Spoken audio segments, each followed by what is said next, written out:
You have relieved me from my greatest anxiety, for I know the unexampled industry that has been exerted to destroy the reputation of the accused and to immolate him at the shrine of persecution without the solemnity of a candid and impartial trial. I know that hatred, revenge, and cruelty, all the vindictive and ferocious passions, have assembled in terrible array and exerted every engine to gratify their malice. The 1,000 tongues of rumor have been steadily employed in the fabrication and dissemination of falsehoods, and every method has been taken to render their slanders universal.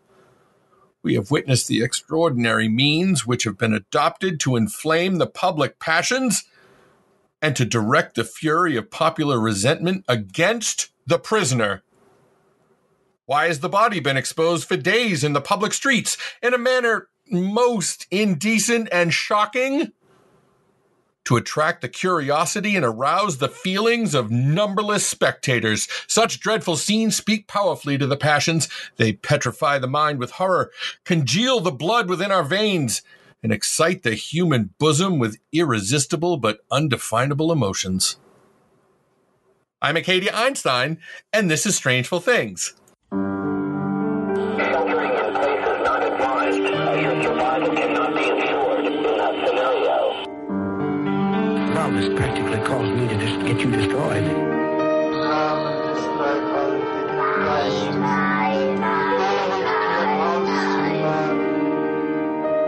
Unsolved, unresolved, and super complicated.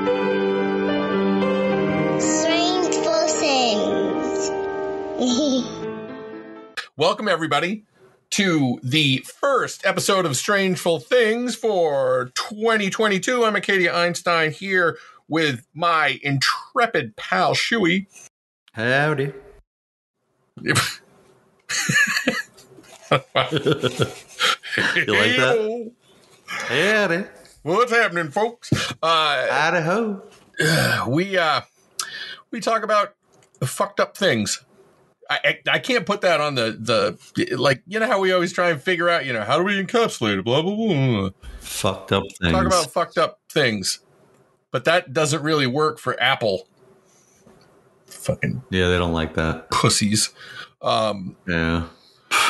So I guess we'll just start like we regular. I mean, it's a new year. It's not a new season, though. We have 3 more episodes before season 7. So we can't really change stuff until the season. But it's a new year, so why don't we... Season 6 really just flew by. Yeah, right. Jesus, over a year. It's like taking off a wet bathing suit. Fucking takes forever and nobody looks and then good putting doing on leather pants or something. All right. Why don't we do new and good? That's a thing. All right. It's a new year, so there's your new right out of the way. That was going to be mine. You son of a I bitch. said there's your new. I was helping. All right. Felt like helping. Well, that is my new. My new is that 2022. This is the year that everything turns around. Yep. COVID goes away. Just craziness of everybody goes away. This is the year. Yep. I've seen it. 50-50 chance.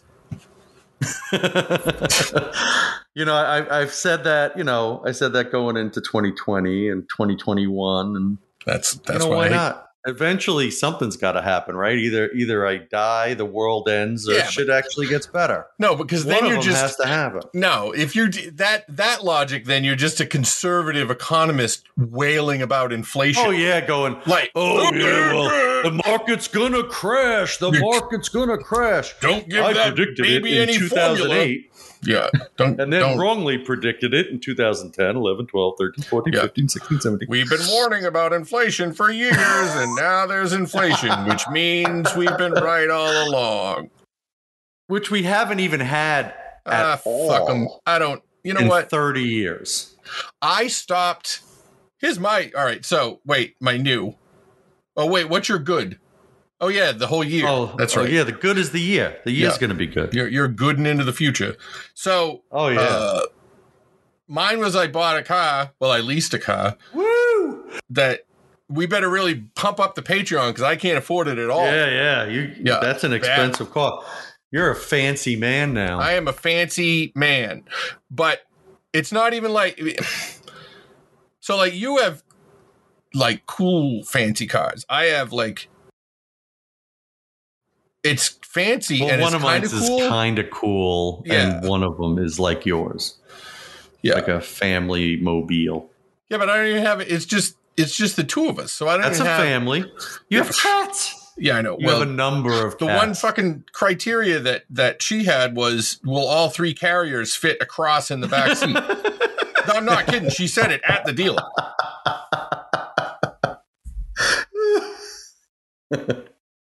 No, sorry, dear. We're going to have to get a Hummer. Yeah, that's the only car wide enough for the three. Sorry, we're gonna get a motorcycle with a really wide sidecar. Pull a little kitty trailer or something. Oh, all right. So, no, but your car's super sweet. You should be happy to have it. It is neat. If you want to know what kind of car it is, you're gonna have to ask in the Discord, which you don't even have to pay to get into. I don't think. Yeah, no, you can just ask us. I don't think care. So. Yeah, I don't care. All right. We do have a special Patreon channel. Yeah, the Patreon channel you got to pay for. That's where the patrons just talk in the general anyway. So until I start dropping the nudes. Oh yeah, it gets hairy in more ways than one. We'll just say that. That's hurtful. That's all we'll say.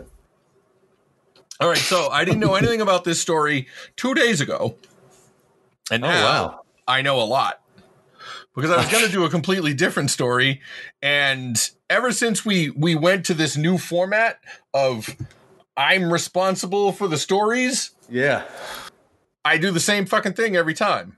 I'm like, it's almost like I have ADHD, which I actually have. Which means that the stupid pills, every other fucking stupid kid that takes them can I'm on meth. I fucking built a radio because I was so focused. Mine just make me sort of normal. Fucking sucks. That's not fair. No, it's the worst. If I had started taking them before I had ADHD, then maybe I'd be somewhere in life. But nope. Anyways, we're gonna go to dreary old Manhattan. I was tired of having fun all the time. So, I don't know how many of our listeners have been to Manhattan before, but it's a pretty big place. But in our story, it's not so big at all. And I'm going to start in the future, and then I'm going to go back in time, Wayne's World style, although we're not going to do the noise. Oh, we're not going to go... No. All right. If you're in Soho, because you're super pretentious...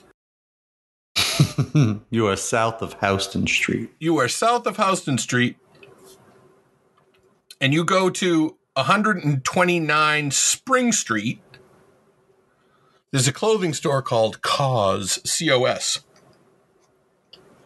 And in the basement, there's a well.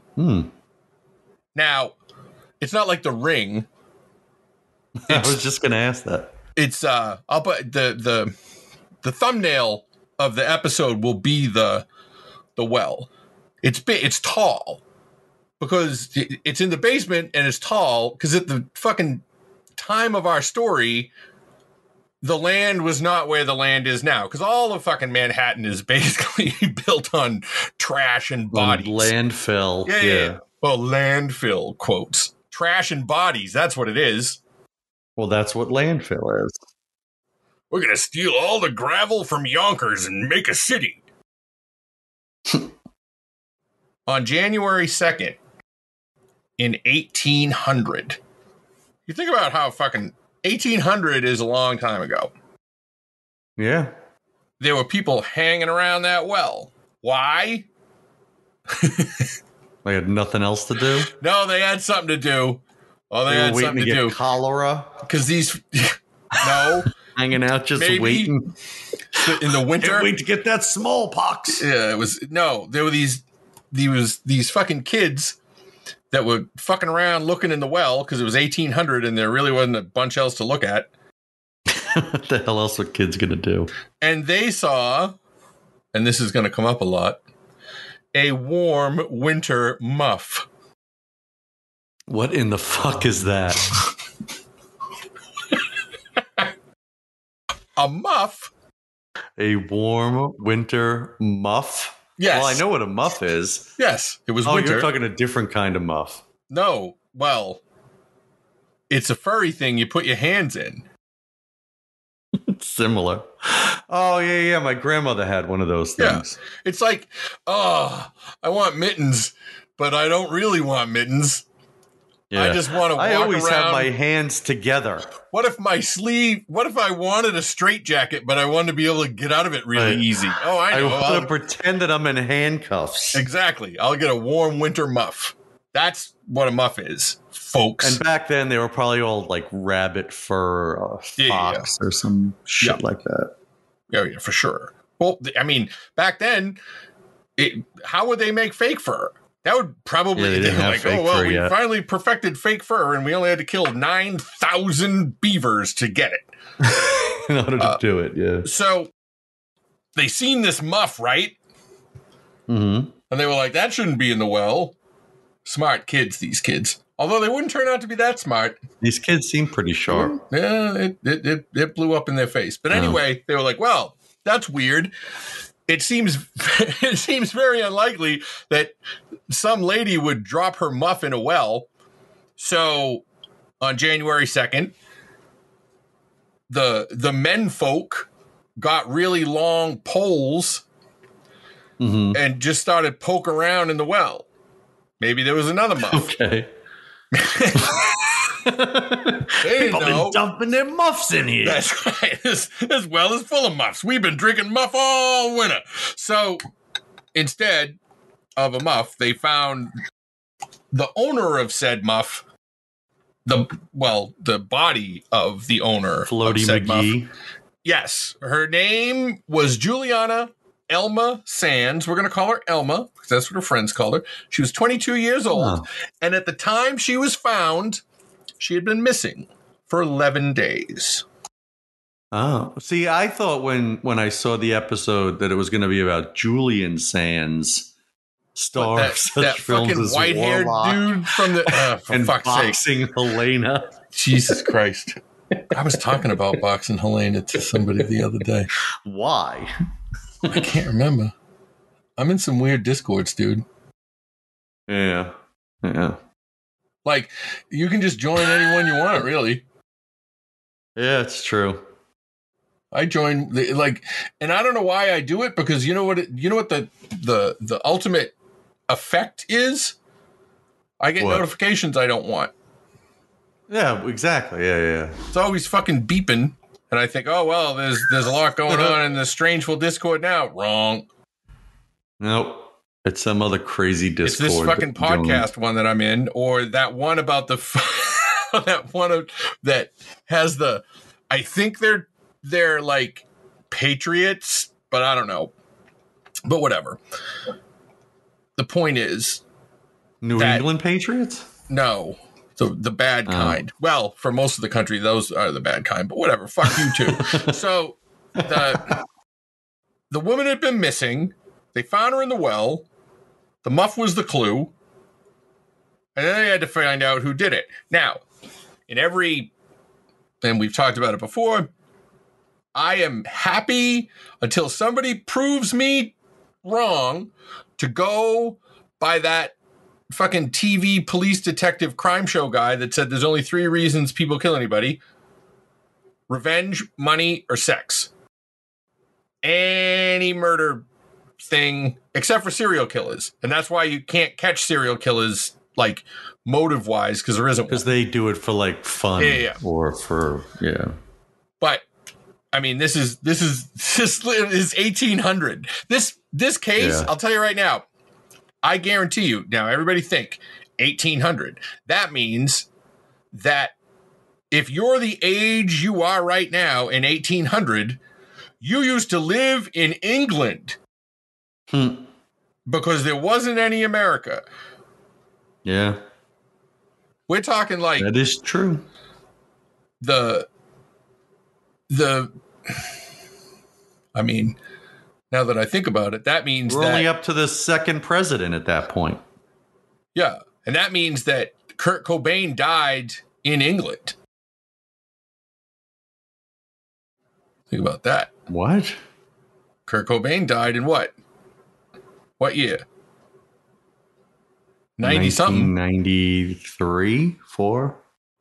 Yeah, something shit. Whatever it was, if you go back in time to now, it would have been England. Anyway, Oh, the point I is, see what you're saying. the victim here is not Kurt Cobain because everybody knows. No, everybody knows Courtney Love killed him, either he was directly killed by or Courtney indirectly. Love. So by that other guy, yeah, that was living there. we'll never do that case. We'll never do it. Yeah. You know how many cases we have to do before we get to that? So this case, though, is going to be super significant in a few ways. One of them is that everything we think in popular culture about how police work and stuff like that got good in the Victorian era, like 70 years from when this case is just because TV likes steampunk and it. Yeah, I thought that would be a good time to. Yeah, it's a fun era to set things in. Everybody loves the Victorian era. Everybody. Well, I mean, not like every Carnival Row, not like all the countries that they conquered, but. Well, yeah, there's not a lot of countries in Africa and Asia that are big fans. But if you want to pretend that you have an umbrella that turns into like that shoots a dart or whatever like that, and then your house is vaguely steampunk, then you're all over it. Anyway, like Sherlock Holmes movies. Ugh. Yeah, I'm here to tell you that this was 1800, and you were going to see, well, some fucked up things, but also actual forensics. Like, it wasn't, I don't know how to put it. It's, sure, they didn't know what fingerprints were. Sure, they didn't, they didn't have that. They couldn't do your blood type or anything like that. But it wasn't like they were just running around thinking that, every murder victim was killed because of their bodily humors. Like, it's, They didn't just rough people up. No. Just bring in all the usual suspects and smack them around for a while. They didn't even have to. They didn't have to do that because just like now, everybody immediately said, well, Levi Weeks obviously did it. Now, Levi Weeks was the guy who had been courting Elma. Oh. And usually, if somebody that's married dies, you've got a pretty good chance of catching him when you find the spouse.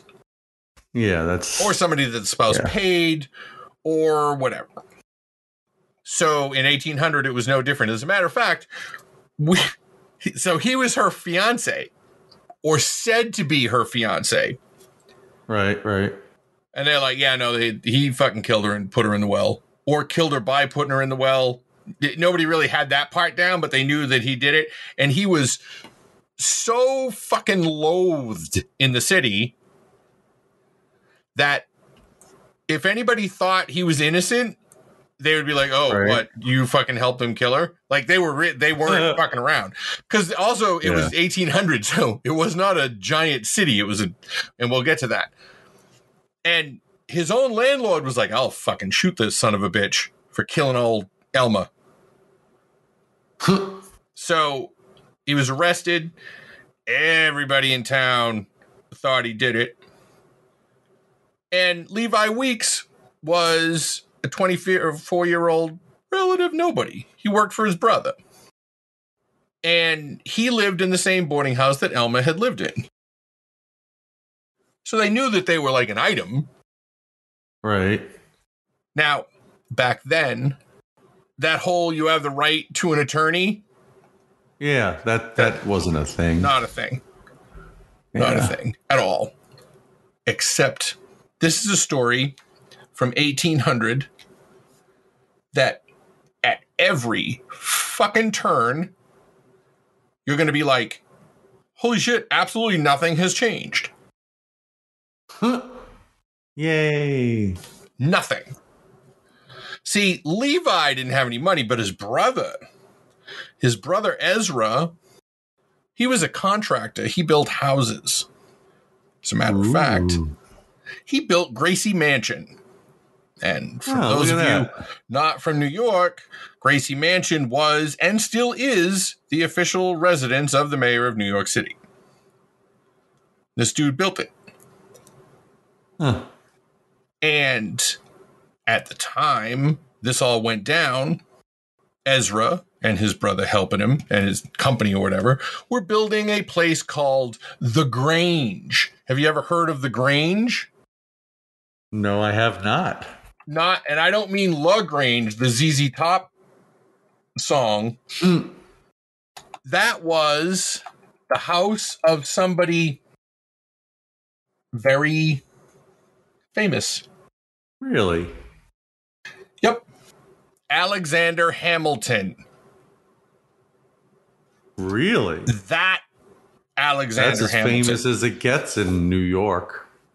In 1800 New York, you couldn't get famouser than Alexander Hamilton. Hell no. Now, he owed Ezra money. Like you do. It also happened that Hamilton's buddy also owed Ezra money. Said buddy being the one and only Aaron Burr. Get out of here. I'm staying right here. So, this dummy who killed his fiance or girlfriend or whatever went from, well, I'm screwed to I have the famousest people in the whole town as my lawyers for my trial for murder. Huh. Because my fancy brother, who builds houses for super rich people, hooked me up. Except neither Hamilton or Burr knew a fucking thing about criminal trials. Oh, yeah, that's going to hurt then. So they had to get somebody to actually, do that part. So they were good at talking to the press and stuff, but exactly actual lawyering. Yeah, no, they weren't. They might have been a problem. Yeah, they didn't. They were politicians, but they, so like politicians are lawyers, but they're not necessarily good lawyers. Like I don't think anybody's going to be like, oh no, I'm in trouble with the law. I better call Ted Cruz. It's not. Oh yeah, jumping it's not on a that. Thing. So they had to get another guy, and the guy they got was Henry Brockholst Livingston. Really? Other than having a name that you just want to say over and over again, the significance of Henry Brockholst Livingston is that he later became a justice of the Supreme fucking Court. Jesus. Well, I guess when there's only like 10 people, it's not that hard to get picked. You make a good point. You do make a good point. Also, a lot easier than now. Well, who are we going to pick? I don't know. How many people do I actually know? Right. So, how many people actually went to school at any level? So, the other significant part of this is that the reason that we know what we know about this trial is because the trial of Levi Weeks for the murder of Elma Sands, also known as the Manhattan Well murder, is the... Wow, that's quite a name. They must have really... It got the point across. Hard to come up with that one. You know what? It was the first murder trial in the United States to have a transcript. That's how we know. Right. It actually changed a bunch of how things went, because then assholes like us could read what happened in the court and go, yeah, that didn't seem right. You know what I mean? Like, it was just another thing to give people a necessary but completely unqualified take on the happenings of the day. Yeah.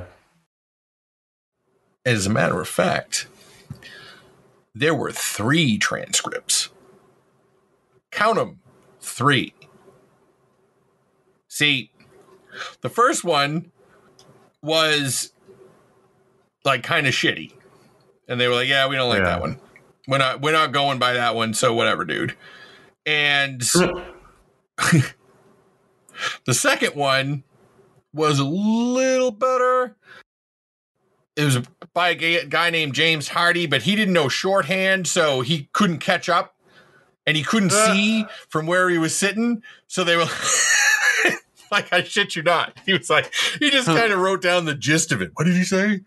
What was that sworn testimony? I didn't catch it. So his wasn't very good. The third one, the one that everybody goes by, the one that's in the Library of Congress, is by a guy named William Coleman. He eventually became editor of the New York Evening Post. And while it's not, it has its critics, but it's also like, well, compared to these other fucking idiots, you know, he really nailed it.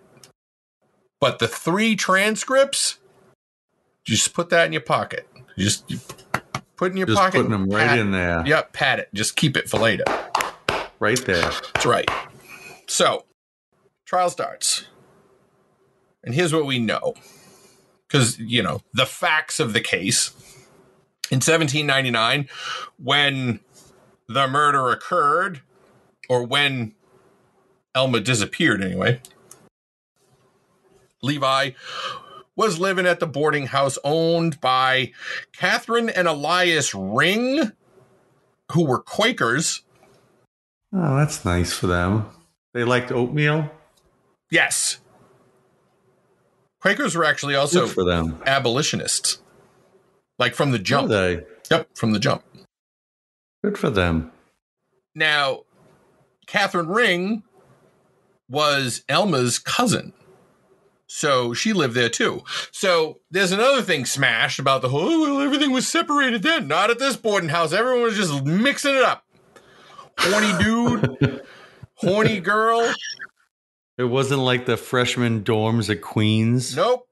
In Queens. No like it's not like girls on one side, boys on the other, whatever like that. They were all mixed in. So they were openly courting. Everybody knew.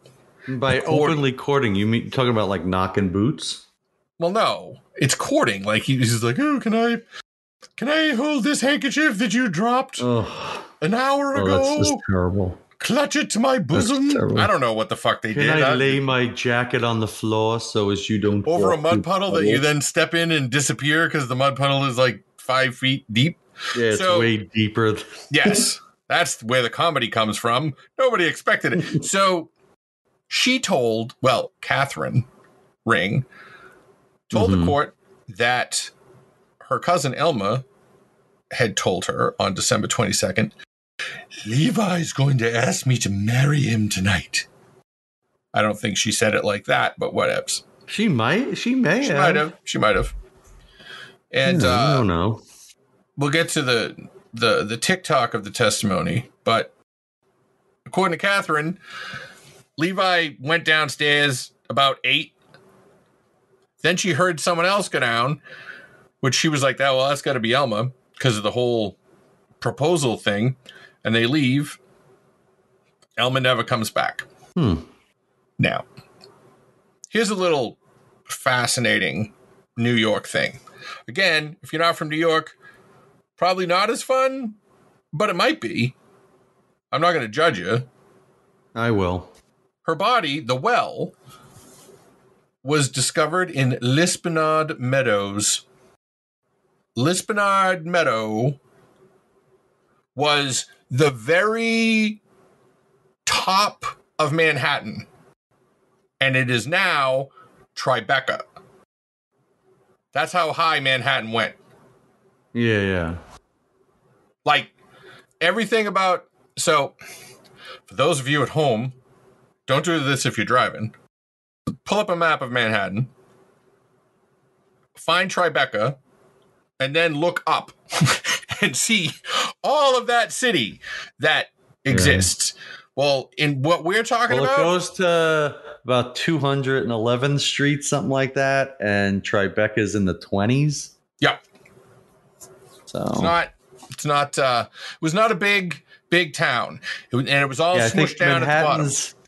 Manhattan's like 12 and a half miles long, and that's only the bottom 2 miles about. Yep.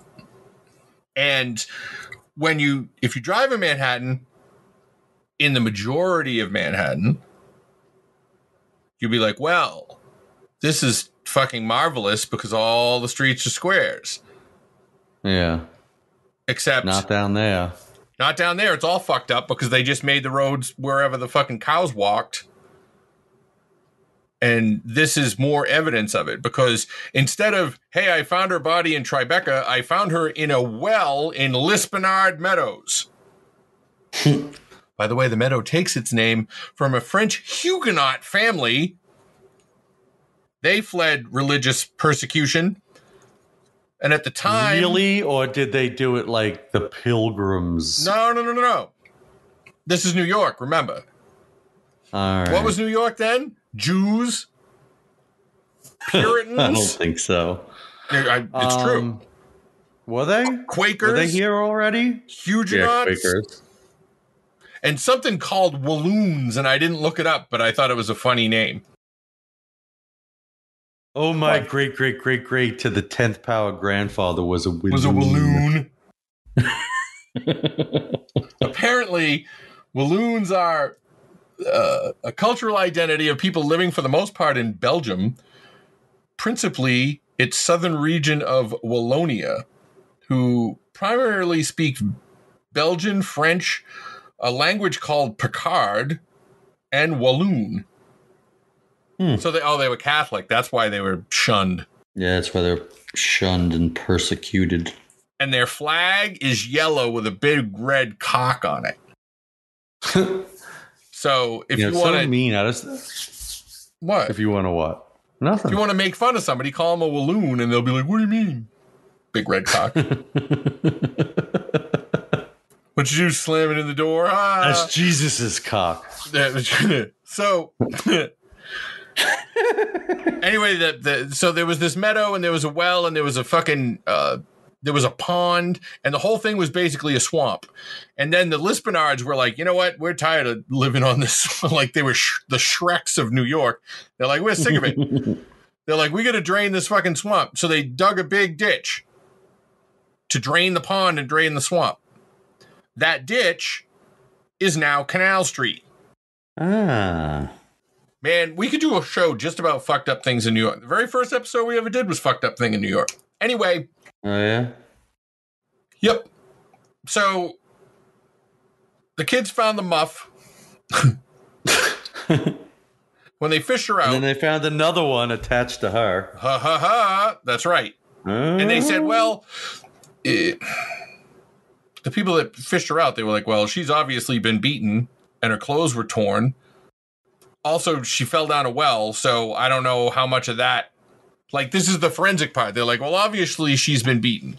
But I contend that if you fell down a well, you would take a beating.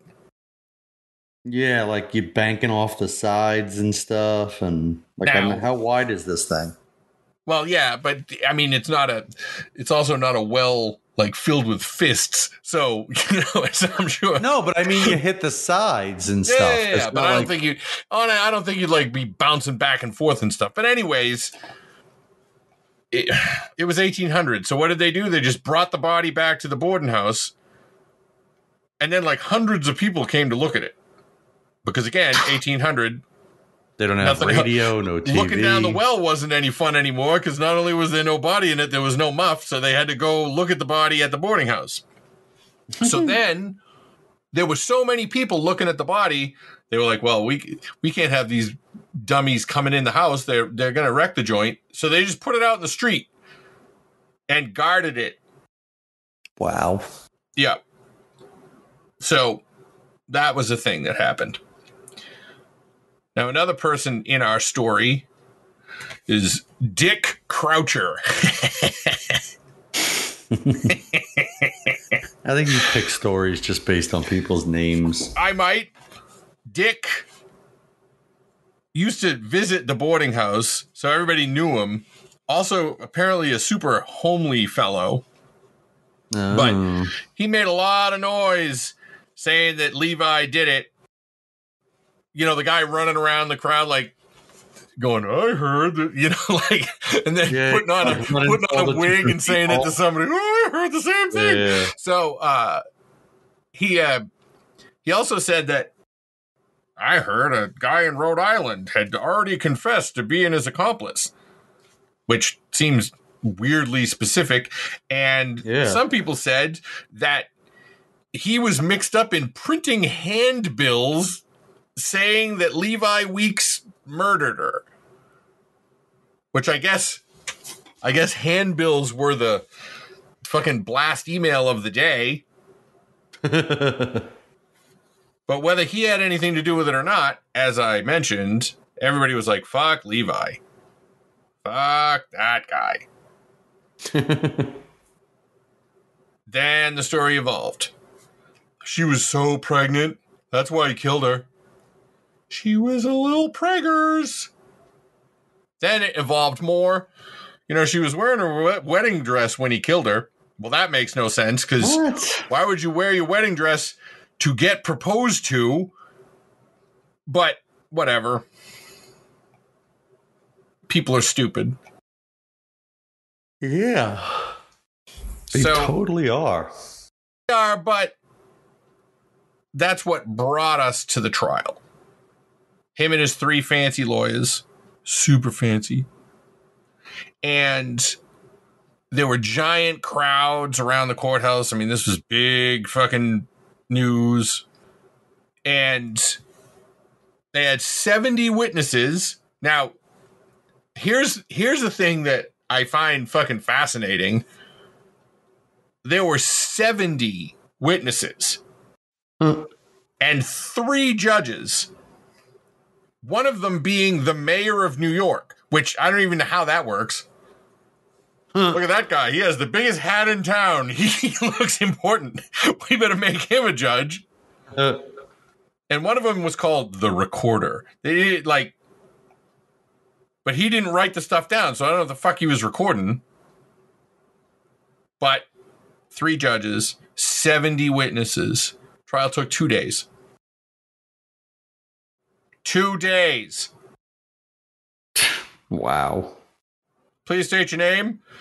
Freddie Johnson. Thank you. No more questions. Next. So the prosecution goes first. We're not going to be super thrilled with Cadwallader David Colden, Assistant Attorney General for the 1st District of New York. The same 1st District of New York that everybody's always fucking yakking about. Well, old Cadwallader did not really fucking do the people's business. And we'll jump into that. So the first thing he says is like, oh, yeah, I'm going to call to the stand Catherine Ring. I'll show those fuckers because she knows all the stuff. And the defense was like, that's not fair. That's hearsay. Anything she says that Elma said is hearsay, including that Elma said that he was going to marry her. And the 3 judges were like, yeah, that sounds fair. And the prosecution was like, all right. So she couldn't say anything about that, but she could talk about Elma, saying that Elma was an upbeat girl. Aw, that's nice. She was not prone to sadness. She said that the house gave the couple privacy because everybody knew they were planning on marriage. And she said that on the night of her disappearance, she helped Elma get dressed, and she seen that muff. She seen it. Because guess what? Wasn't Elma's muff. What? She borrowed it. It wasn't Elma's muff. Whose muff was it? Elma was wearing it. Wearing it? Right, she was using it. She was using it. But it doesn't matter who it was. It just wasn't hers. All right. It was a special I'm getting proposed to muff. Oh, yeah, you got to have one of those. Seen it. Because then that way you can walk around with your hands in the muff and then tell people you've gotten engaged and pull out your hand and show off the ring. You can also flip people off and they'll never know. They'll never even know it. You could give them the double finger. Oh, man, I got to get me a muff. All right. So she also had what I think was a really, really credible piece of evidence. I'm not 100% sure. Like, it's the kind of thing where you're like, well, nobody would fucking make that up. You know what I mean? She said that the door to the boarding house was super fucking loud. Like, it went when you had to open it. You know what I mean? Like, because it would stick. Right. So what she said was she knew that Levi went down. Everybody knew that Catherine had left. So even though she didn't see them leave together, they had to have left together because she only heard the once. Right. That's compelling to me, I think. Well, if you think so, then so do I. That's right. We got to be a team. Because if we disagree, it'll be a tie. So we always have to agree. They left at 8. Levi came back at 10 and asked Catherine if Elma had gone to bed and wondered why she would have gone out alone. Dun, dun, dun. Well, shouldn't we all be wondering that? Except that according to Catherine, she didn't go out alone. Because Levi left and Catherine left. There was only one.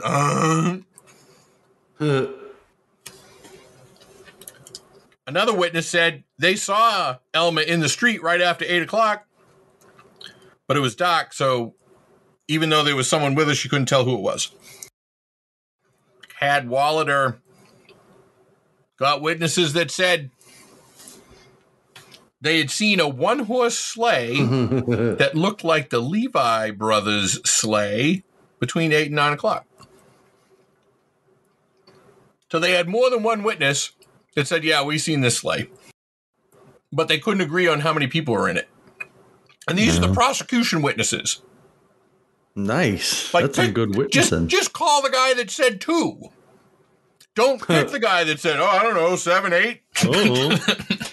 Actually, it was only 2 or 3. Nobody said 8. More than none. Yeah.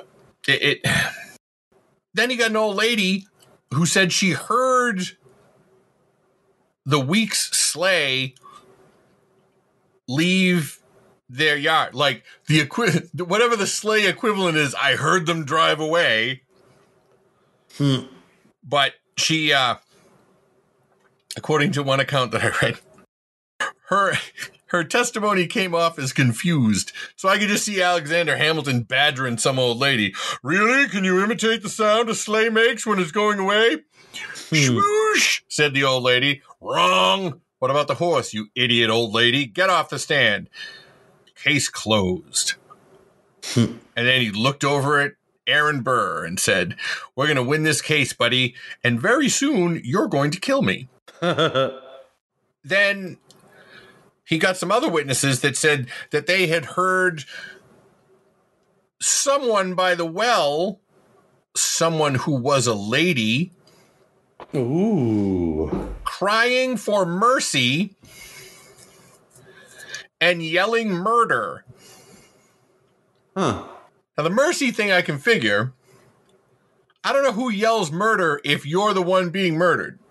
I think that the first person along that finds you with a big knife sticking out of your chest, like in a fucking Hercule Poirot, who was probably a Walloon now that I think about it, since he was Belgian, in a Hercule Poirot movie, you would go, murder, Walloon. But I don't think the person being murdered would say that. Unless they had turned on the recorder on their phone. Oh, man. Wow. I just fucked myself up. See, people have passwords on their phone and shit like that, right? Yeah. What if somebody that always has their phone like on lock, right, can explain who murdered them, but the only way they can do it is on their phone? But then they're like, and they're dying while they do it, and they're like, oh, fuck, man, no, if they find that, then they're going to see all the other fucked up shit I have on my phone. Oh, I'm just going to fucking text it to somebody. Oh, I died.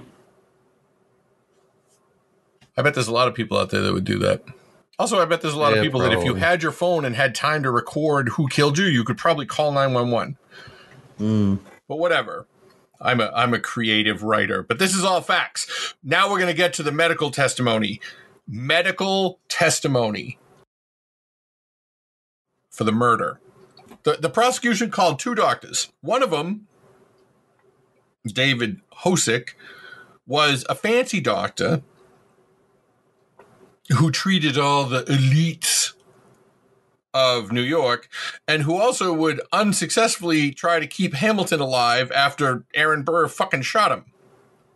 No. He said that according to his examination of the body, she was strangled. Huh. The other doctor that they got was a dentist. Yeah. Oh, well. He was He was a dentist who claimed that surgery was his area of study. I don't know how that helps, but that's what he said. He also said that she died of strangulation, and they said, well, when did you examine the body? And he said, well, I was with the other fucking 500 people walking by it in the street, and I just, gave it a little once over. Not a good witness. Not a good prosecutor. No. Now, the defense, they got their medical experts, and the doctors they had were actually at what was called the coroner's jury. It was like when Quincy determined the cause of death. Yeah. He saw the body, like their doctors saw the body as like faster than, well, I mean, unless one of the people poking it with a pole was a doctor, they were the first doctors to see it. And the defense doctors who were at the coroner's jury said the wounds were caused by decomposition while she was in the wicked cold well water, and that she had committed suicide. They were at the coroner's jury. They were at the coroner's jury. And the coroner's jury determined that the cause of death was, quote, murder by some person yet unknown. So they were at the fucking thing where they said, yeah, no, she got murdered. And they didn't go, well, no, don't you think she committed suicide? They didn't say shit. But now in the trial, Right. Now they're saying she committed suicide. Ugh. Now that thing that I just pointed out, that inconsistency. Yes. You know who I'm not? I'm not the fucking prosecutor, because the prosecutor didn't say shit. The prosecutor also called a witness that his only testimony was, I know nothing about this affair that you're talking about. Why would you call that witness? They called the 3 boys who found the warm winter muff, and all they had to say was, we was looking in the well and we seen the muff. But they got declared incompetent by the defense because they didn't know what an oath was. So they couldn't say they found the muff in the well because they didn't know what an oath was. That doesn't seem fair. No. Now, Richard Croucher, Dick Croucher, remember him? Yes. How could I forget Dick? So Dick was crouching around, and he... Looking like a tripod. Yes. He testified, saying that, definitely Levi. He's the one that fucking did it. I don't know where the fucking the part about the guy from Rhode Island came in. I don't know if that I didn't because I couldn't find a good version that had been typed out, and I couldn't fucking read the actual transcript because it's written with it. All the fucking S's look like F's, and I was like, fuck, I can't. Yeah, that whole I thing. can't. Yeah. It's fucking So his testimony got discredited because apparently they convinced everybody in the court that he had the quote mean down look. Oh, that's a serious accusation. Anybody with the mean down look, that meant that they were guilty. Attacking his look. Yep. And then the prosecution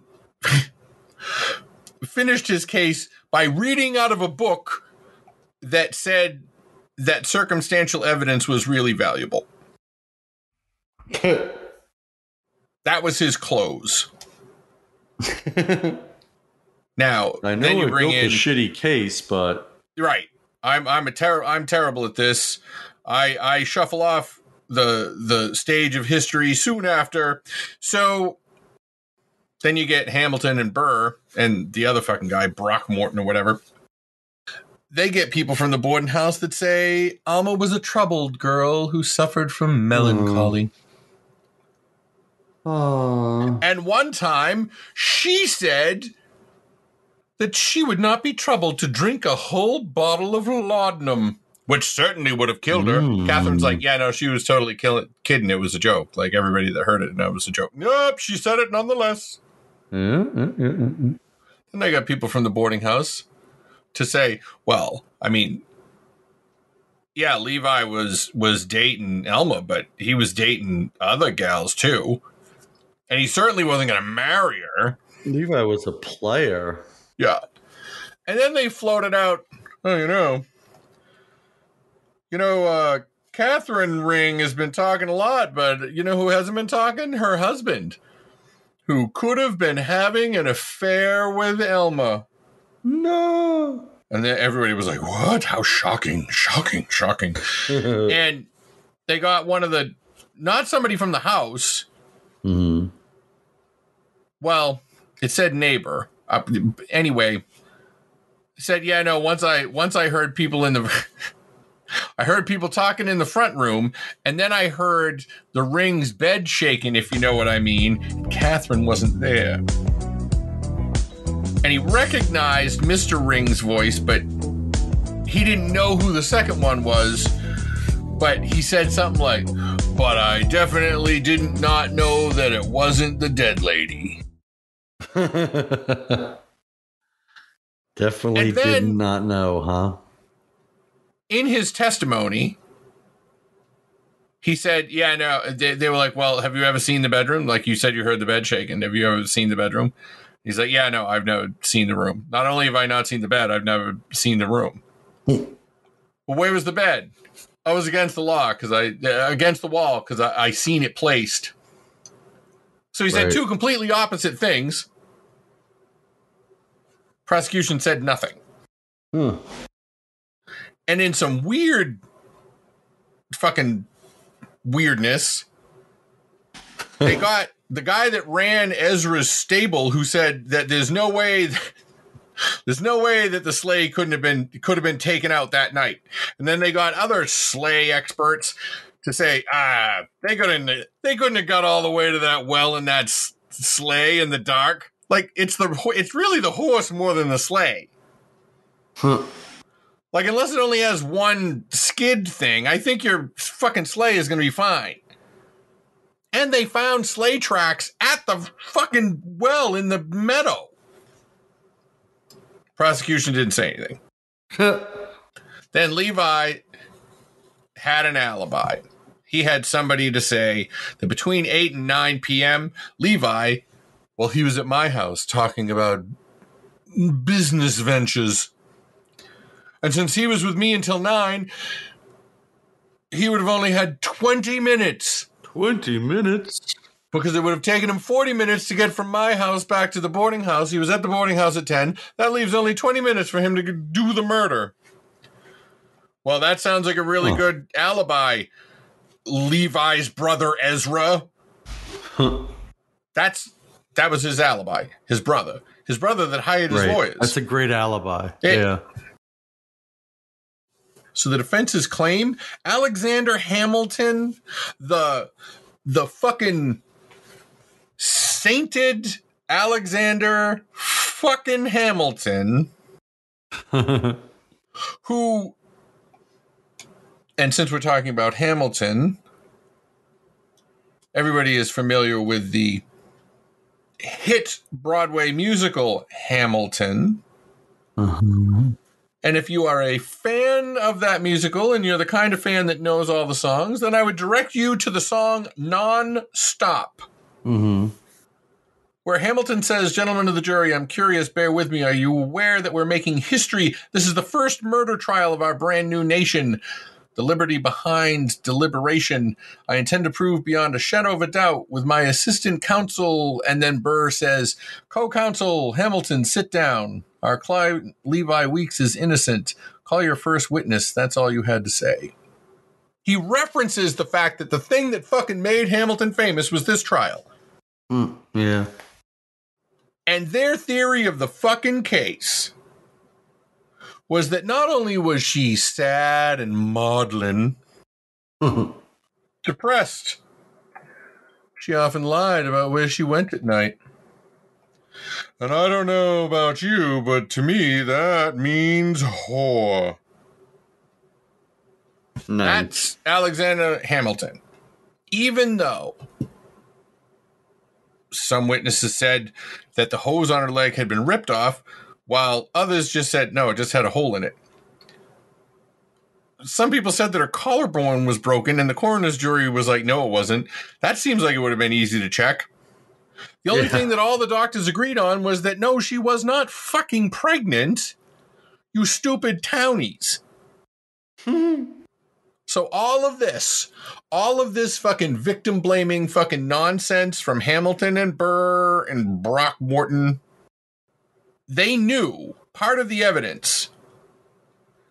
People testified to the fact that when the body had been discovered and Levi was told, he said, "Is it the Manhattan well she was found in?"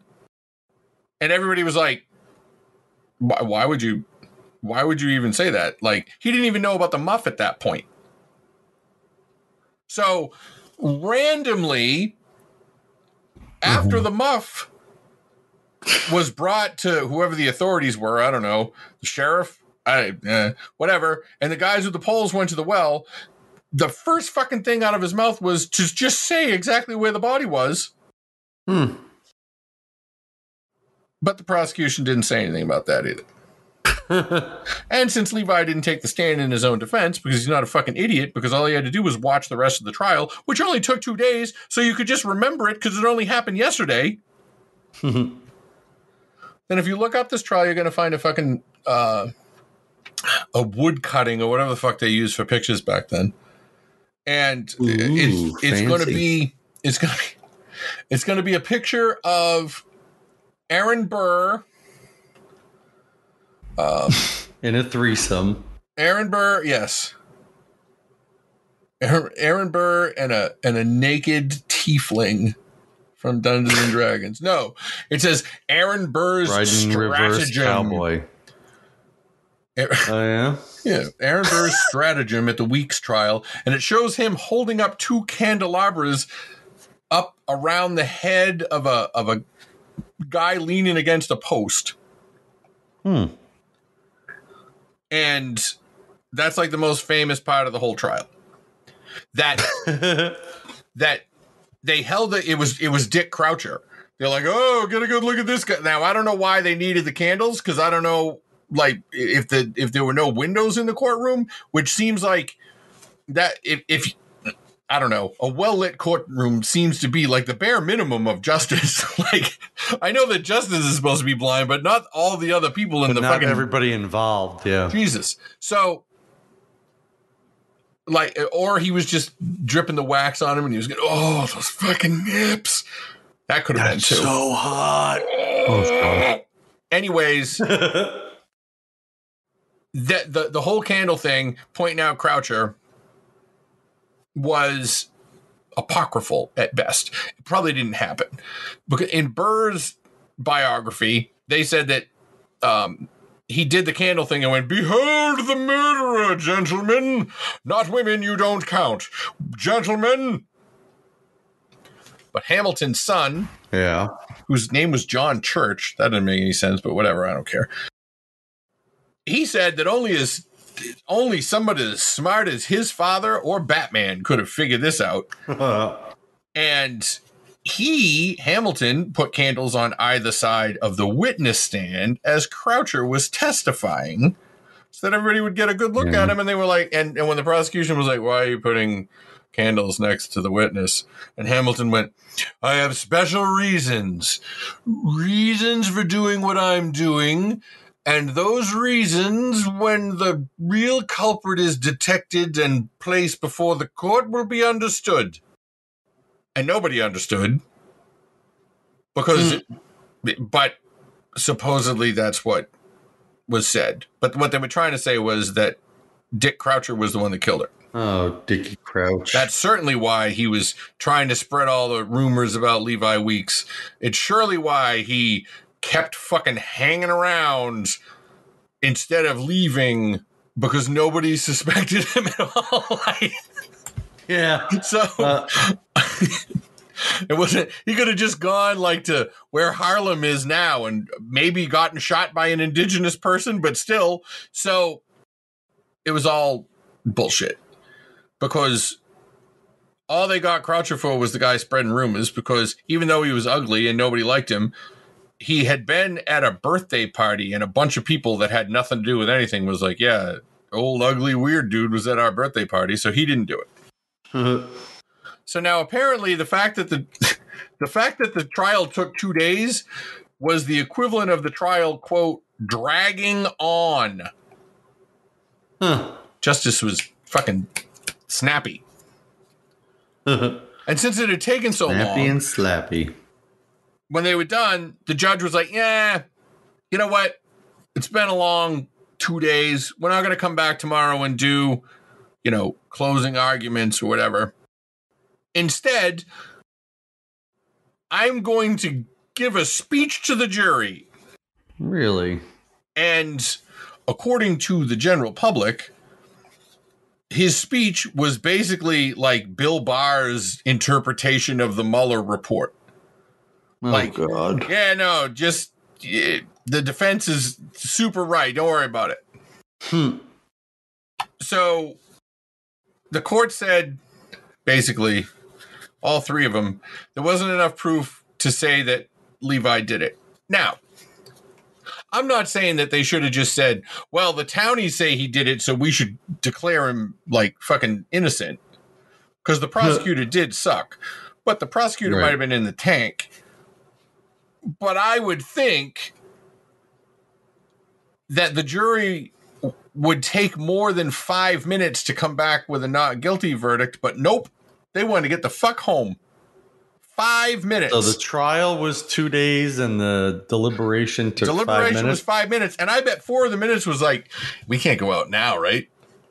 No, yeah, we gotta wait. We gotta make it look like we actually thought about it. Yeah. 5 minutes seems to be good. Yeah.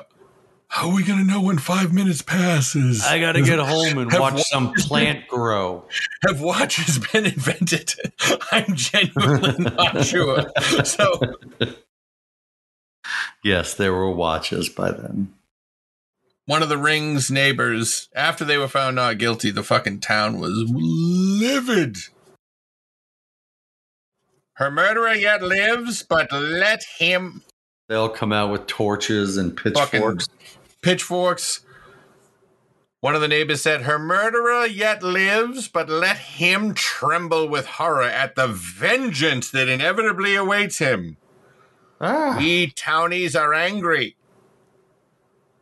Except the newspapers all over the fucking city said that the trial was fair and balanced, and that Levi Weeks was a victim of, I don't know, it would have just been another loss to the Twitter mob had Levi been convicted.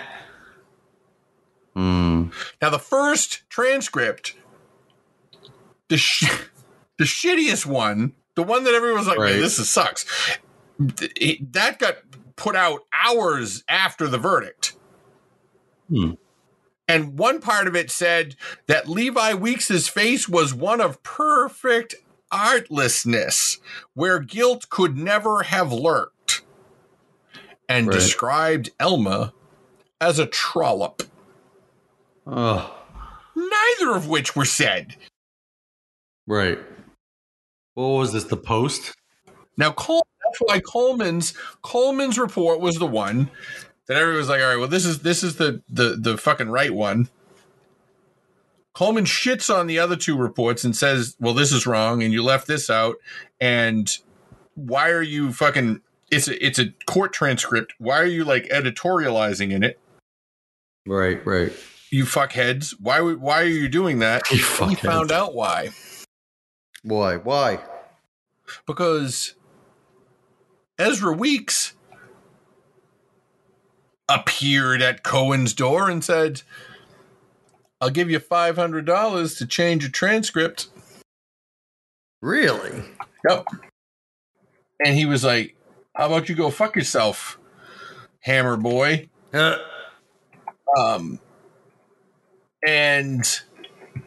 he was like, well, how about instead... By the way, $500 in 1800 is $11,000 today. Yeah, it's not a lot. I thought it would be like $47 million. But anyway, that's what we should have said anyway. $11,000 in 1800, there was literally nothing you couldn't buy. Like a house was a nickel. Yeah, it's true. So when he said, no, I'm not going to change it, fucko, Ezra said, well, how about I buy every copy that you printed? Not only would you still get your money, but I get to control the narrative, and since all the copies, you would be on the New York Times bestseller list, which will not exist for quite a while, but still. Yes, but it's something to shoot for. Coleman said, I cannot be bought for all the money in New York City, so why don't you go fuck yourself, Ezra Weeks? So now that we know that Ezra offered to bribe Coleman, the other two transcripts that were so shitty, maybe those people were like, yeah, no, what? You give me a little something, I'll change my shit. Oh, and by the way, since you have so much money and are so influential in the town, I wonder if you had anything to do with all the newspapers saying that Elma was a giant fucking 1799 slut, where not only did the papers in some accounts say she was promiscuous, some of them said she was a sex worker. People are the worst. Like, did she have a history? She didn't have a history of that, right? No, she was 22. Like, she lived with her cousin in a boarding house. It was all lies. The first thing everybody thought was fucking Levi Weeks did it.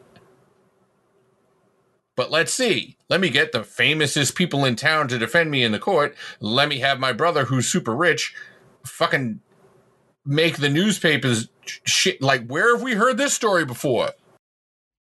Didn't the fucking Omaha newspaper shit all over the Franklin cover-up? They did. And all Didn't the over his newspaper mom, in the yeah. fucking Jennings 8 not really dig deep? Fuck. So, the one kind of good thing about it is that Levi figured out pretty fucking quick that his days of being a Manhattanite were over. Really? And he said, here's what I'll do. I'll go to Natchez, Mississippi. Because I would rather not be murdered by the town folk of Manhattan.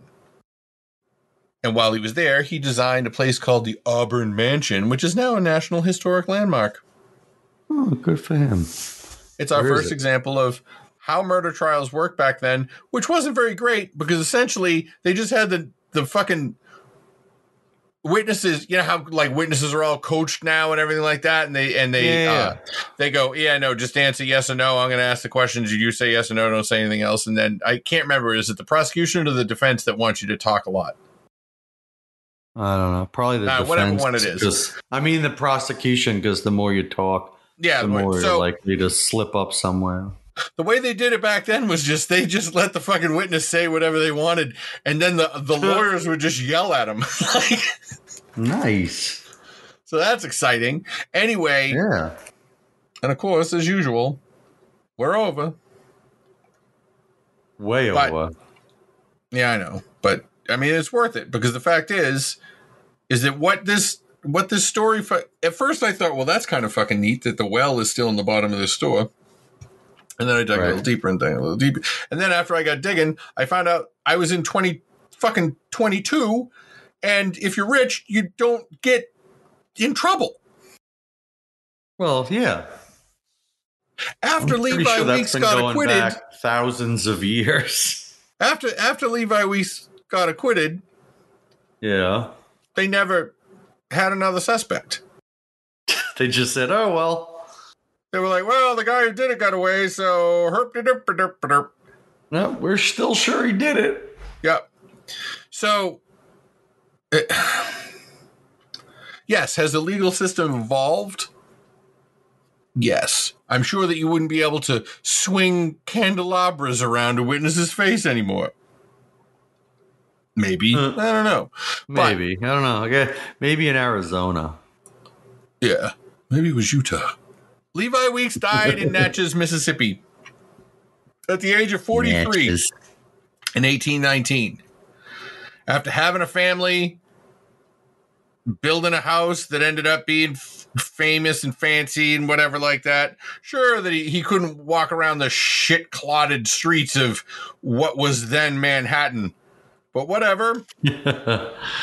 Man, the stench of that lower Manhattan. Oof. He just went on his way, and the very first murder trial that ever had a transcript in the history of the United States of America is about a case that is still unsolved to this day.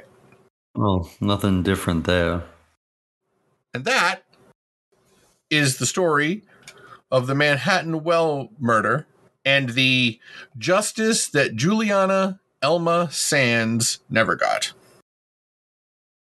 And of course, the people in the store say that her body haunts the well.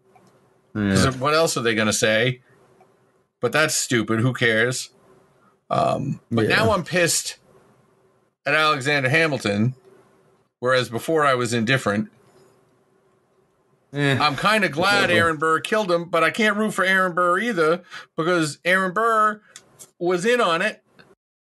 Right. And the cold open was the fucking defense statement where they were all talking about how you can't, and they were kind of right. Hey, you know what? If you're going to put someone on trial for murder, maybe not put the victim out in the street to just get worse and worse looking every day so that people can get more and more mad. Yeah. Talk about change of venue. Why? Everybody in town has seen the decomposing body. The corpse. So, that's the story. That's a wonderful story. That's a great start of 2022 story. I thought I said that she is supposed to be positive. Yes, but this didn't happen story. This didn't happen in 2022. It happened in 1800. Us doing the story happened in 2022. But when did Ghislaine Maxwell get convicted? 2021? No, convicted. It was like the last week of the year, right? Yeah, it was before Christmas, right? Yeah. It was, yeah. I mean, that's kind of a mixed thing too. Because I'm glad because she's a piece of shit, but it's also fucked up that the only fucking person that's going to jail for the most powerful men in the world banging kids is a woman. Yeah. I just hope she has the guts to name names before somebody kills her. Man. I would love to see every one of them go down. Gates, Musk, Clinton, Trump. People we've never heard Bezos. Of. Yeah, exactly. The Rothschilds. Hello, I'm Melgore. I'm Melgore Thrumble Thrump. The Hearst. The people sitting on all that fucking carried interest with their original Walloon money. Fuckers. Exactly. Fucking rich Belgian bastards. All right. How can people find us, Chewy? They can go to allmylinks.com/strangeful things, and that'll show them all the show's links, Insta, Twitter, Facebook, the show's website, Discord, all that shit. OnlyFans. And then also some of the individual shit for the two of us with our Twitters and Instas and we're going to get a Red Gifts account. Don't look up Red Gifts. I take it back. I will not. No, you can. Just none of the listeners. I don't want just to don't. Either. Definitely don't click trending. You know what? Strike this from the record. I mean, I know you won't because I don't feel like it. It's too much work. Folks. Listen, we're going to have a great 2022. And I pledge to you that the next story we do will not bum you out. Aw. That's quite a promise. Yeah. I mean, this means that it might not come out until May because I'm going to have to do a lot of searching. But hopefully it'll just be like a bunch of really bad shit that happened to someone who was mean. Oh, that's perfect. Yeah, that's what I'm hoping for. Yeah, okay. Yeah, that's perfect. That's a good plan. All right. So, anything else since we've gone so long? Wow, everybody's getting. We might have fallen down a little bit on the, going out every week, but we're making up for it by giving you extra stuff to listen to. That's right. So, extra stuff. Damn how about you not get off my back? Oh. All right. So what do we want people to do? We want them to keep on flapping. That's what we want. Bye-bye.